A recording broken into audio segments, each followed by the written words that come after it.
A'udzubillahiminasyaitonirrajim. Bismillahirrahmanirrahim. Teman-teman, sangat-sangat miris. Beberapa jam yang lalu saya di-share beberapa postingan, di-tag di beberapa postingan juga. Ada sekelompok oknum pesilat yang melakukan tindakan-tindakan arogan. Melakukan tindakan-tindakan pengeroyokan terhadap polisi. Setelah saya mencari tahu berita aslinya, setelah saya mencoba untuk mengulik beritanya, ternyata mereka ini, oknum-oknum pesilat ini, melakukan konvoy di jalan raya, jalan umum, yang kemungkinan itu mengganggu masyarakat.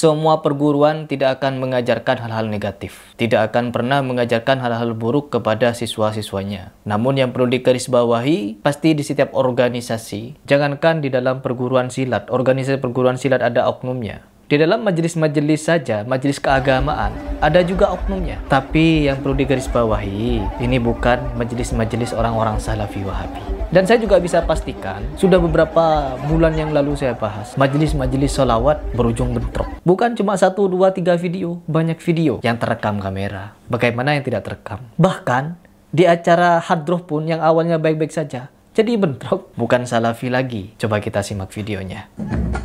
Tuh. Ya, ini kan acaranya kan damai nih, awalnya damai nih, saling saling memeriahkan, menabuh-nabuh rabana atau apa ini, tapi berujung fatal. Tuh, pada senang mereka pada itu. Tuh, senang kan?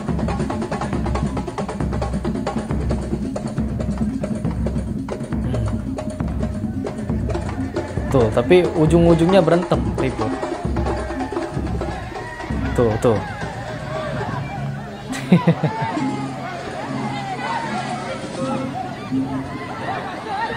Oh, tuh mau dilempar, rebananya mau dilempar.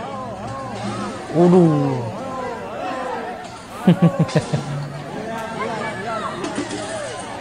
Ya Allah.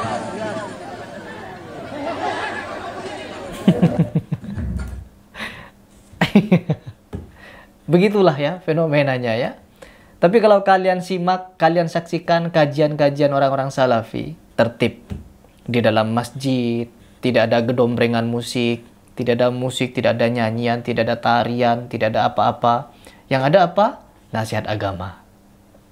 Ya, beribadah dengan cara yang sahih-sahih saja. Hindari perkumpulan-perkumpulan seperti ini, musik-musikan. Fokus kepada kajian. Itu yang saya rasakan ketika sering melihat kajian mereka. Dan ketika kita menyaksikan fenomena seperti ini, ya jelas yang salah adalah Wahabi. Kembali lagi pada kasus oknum pesilat. Ya, bela diri untuk membela diri dari tindakan kejahatan. Bukan untuk ajang gagah-gagahan, ngajak orang ribut, nentang sana-sini, dan beberapa tindakan negatif lainnya. Inilah dimana kita harus makin gencar memberikan edukasi ya teman-teman. Karena kemarin juga sempat saya bahas ya, beberapa video yang lalu, memang jelas di situ saya keras. Saya keras di dalam menyampaikan nasihat, dan itu tidak benar. Memang betul ada kalanya orang itu dikerasi agar dia sadar, tapi juga ada kalanya harus dengan lembut. Dan saya juga tidak membenarkan kalau saya itu harus keras dalam menyampaikan hal itu. Tidak. Makanya saya berubah. Setelah saya mengenal dengan baik apa itu dakwah Salafi, orang-orangnya, para asatidnya, saya mulai berubah. Yang dari awalnya keras, menggebu-gebu, menjadi lebih santai, kalem, dan menyampaikan segala sesuatu dengan landasan dalil. Dan tentunya dari Al-Quran dan hadis yang sahih. Tidak sama sekali kita menggunakan dalil palsu untuk menyampaikan suatu pendapat. Begitu teman-teman. Dan di sini saya ingin mengajak kalian menyaksikan seperti apa beritanya dan bagaimana kejadian ini bisa terjadi, kronologinya. Mau bubarin pesilat yang tutup jalan, malah dikeroyok. 5 polisi di Jember dianiaya massa dari PSHT. Ya Allah. Mobil patroli juga dilempari batu, 1 polisi pun luka parah. Polisi sesalkan kejadian itu, bakal tangkap para pelaku. Ya, harus. Ketua PSHT Jember sudah jenguk korban, janji akan klarifikasi. Ya Allah. Kita baca beritanya ya. Bermaksud membubarkan aksi ribuan massa pesilat dari PSHT yang menutup akses jalur nasional di sekitar lampu lalu lintas Simpang 3 Transmart, tepatnya di Jalan Hayam Wuruk, Kelurahan Kaliwates, Kecamatan Kaliwates, Kabupaten Jember. 5 orang anggota polisi menjadi korban pengeroyokan. Ya Allah. Seluruh anggota polisi dari Polsek Kaliwates itu mengalami luka-luka. Salah satu di antaranya, Parmanto, mengalami luka cukup parah pada bagian wajah dan harus mendapatkan perawatan di Rumah Sakit Kaliwates. Ya. Dari informasi yang dihimpun dari lokasi kejadian, kelima anggota polisi tersebut mengenakan seragam lengkap bermaksud membubarkan massa dengan memberikan imbauan karena ribuan pesilat dari PSHT itu menyebabkan kemacetan jalan dari Simpang 3 Transmart ke arah timur sampai Simpang 4 Argopuro. Massa tersebut diketahui tidak hanya berasal dari Jember, tetapi juga dari Banyuwangi dan wilayah lain di luar Jember. Namun, imbauan itu tidak diindahkan. Mobil patroli polisi dilempar batu dan massa semakin beringas dengan melakukan pengeroyokan dan pemukulan terhadap anggota polisi. Ya Allah, sampai tidak tahu saya mau berkomentar apa ya. Ya, di sini bisa kita saksikan sendiri teman-teman. Kalau saya pribadi ketika mendirikan perguruan ini selalu mewanti-wanti. Dan saya juga ingin memfilter murid-murid saya. Saya tidak butuh punya banyak murid, punya banyak anggota apabila ada di dalamnya oknum-oknum yang seperti ini. Hanya mencederai nama besar PSHT saja. Pencak silat. Ini belum tawuran. Karena juga ada sebagian dari oknum-oknum pesilat ini malah hobi tawuran. Panas-panasan sana-sini, ngajak temen ribut di jalanan, dan lain sebagainya. Ilmu bela diri sudah tidak digunakan untuk membela diri sekarang. Malah digunakan untuk ajang bentrokan oleh oknum-oknum ini. Hanya merusak kesucian nama perguruan. Tidak ada perguruan yang mengajarkan hal seperti ini. Gak ada. Saya kenal beberapa pendekar PSHT. Saya berteman dengan warga-warga PSHT. Banyak cinta damai mereka. Ya, cinta damai. Namun tidak dapat dipungkiri ketika kita melihat fenomena yang seperti ini, banyak orang akan menyalahkan perguruannya. Nah, PSHT jelas seperti itu. Orang-orang PSHT pasti begitu. Bukan PSHT-nya yang salah, tapi adanya oknum di dalam situ yang merusak nama perguruan. Itulah kadang ketika saya membahas perguruan ini kan sensitif. Karena perguruan silat ini kekerasan, jadi akan banyak orang-orang, oknum-oknum yang hobi kekerasan akan memanas-manasi. Ketika ada nasihat seperti ini, dikiranya provokator dan lain sebagainya. Jangan ikut campur perguruan lain. Ini urusan kami PSHT. Saya bukan menasihati PSHT-nya. Saya bukan menjelekkan PSHT-nya. Tapi saya membahas kalian, oknum-oknum yang membawa lambang PSHT, membawa atribut PSHT, dan melakukan konvoi-konvoi di jalanan, mengganggu lalu lintas umum. Itu yang saya sesalkan. Coba kita simak seperti apa videonya, agar kita tahu seperti apa riuhnya kondisi itu. Tuh. Seperti ini ya teman-teman.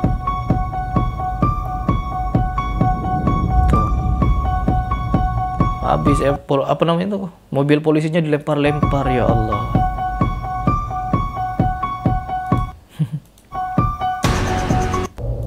Jadi akan banyak orang semakin semakin tidak nyaman melihat pesilat di Indonesia karena adanya kejadian seperti ini. Saya pernah bertanya-tanya kepada orang yang lebih memilih ikut taekwondo, karate, muay thai, dan lain sebagainya ketimbang dari ikut silat, karena pengakuan dari mereka melihat kebanyakan oknum-oknum pesilat tawuran, bahkan ada yang latihan sampai meninggal, bahkan ada kasus-kasus yang sedemikian rupa. Ini apa namanya? Belum lagi ada perguruan-perguruan yang mengajarkan hal-hal mistik, ya, manggil-manggil hodam, pakai-pakai jimat, mengamalkan ini, ngamalkan itu. Jadi alasan dari orang-orang yang pernah saya tanya kenapa memilih perguruan selain silat, karena hal-hal tersebut. Meskipun saya menjelaskan kepada mereka, tidak semua perguruan seperti itu. Dan terkadang bukan perguruannya yang mengajarkan, tapi oknumnya. Ada oknum-oknum dukun yang mungkin dia ikut silat tertentu, lalu mengatasnamakan silat itu dia mengajarkan klinik mistik perdukunan. Bukan perguruannya. Ada juga dukun-dukun menggunakan atribut Islam, pakai sorban, pakai imamah, pakai jubah. Dia mengaku-ngaku sebagai ustadz atau kiai, tapi yang diajarkan apa? Mistik, khodam, cek khodam, perdukunan, sihir, pasang susuk, ilmu santet, ilmu ini. Pokoknya ada yang seperti itu, teman-teman. Jual-jual jimat, ada. Jadi sekali lagi, tidak ada yang namanya organisasi yang buruk, kecuali adanya orang-orang buruk yang masuk ke dalamnya. Apalagi ini teman-teman. Semoga semakin ke depan ya pemfilteran terhadap anggota yang mau masuk ke dalam perguruan bisa lebih baik lagi. Ya dulur-dulur PSHT semoga lebih ketat lagi di dalam membimbing atau membina para warganya, para siswanya untuk tidak konvoi-konvoi di jalanan. Hindari konvoi-konvoi di jalanan. Ini ajakan. Saya tidak ingin menasehati ya. Saya tidak menasehati perguruan lain. No, ini hanya ajakan dari saya. Yang pertama untuk perguruan-perguruan seluruh di Indonesia, perguruan silat terkhusus. Hindarilah konvoi-konvoi di jalanan, belajar-belajar motor di jalanan yang mengganggu. Mungkin di pinggir jalan itu ada orang lagi sakit, ada orang istirahat, ada anak kecil lagi tidur. Hindari konvoi-konvoi, belajar-belajar di jalanan, urak-urakan di jalanan. Hindari hal itu. Terus ini juga ajakan bukan cuma untuk perguruan lain, tapi untuk diri saya pribadi dan untuk murid-murid saya juga lebih mengedepankan nilai-nilai agama di dalam menjalani segala aspek kehidupan. Berlatih bela diri, jangan bertujuan untuk menghabisi orang, untuk menjadi juara, untuk menjadi pemenang, untuk menjadi yang terkuat, jangan. Tapi belajarlah bela diri untuk menjaga diri, untuk persiapan jihad, dan untuk menjaga kebugaran. Agar kita bisa terhindar dari sikap-sikap arogan seperti ini. Masa ada polisi ingin menertibkan lalu lintas dikeroyok? Masa ada polisi ingin membagi jalan itu secara adil dikeroyok? Sampai seperti ini. Sungguh sangat tidak elok. Semoga ini bisa menjadi pembelajaran bukan hanya untuk PSHT, tapi juga untuk perguruan yang lain. Agar ke depan lebih diutamakan lagi edukasi-edukasi untuk tidak melaksanakan konvoi-konvoi seperti ini. Ini hanya ajakan. Kalau kalian tidak setuju dengan ajakan saya, silahkan. Kurang lebihnya saya mohon maaf apabila ada perkataan yang menyinggung ataupun tidak tepat, itu murni dari kesalahan dan kebodohan saya. Tetapi apabila ada perkataan yang benar, itu dari Allah Subhanahu wa Ta'ala.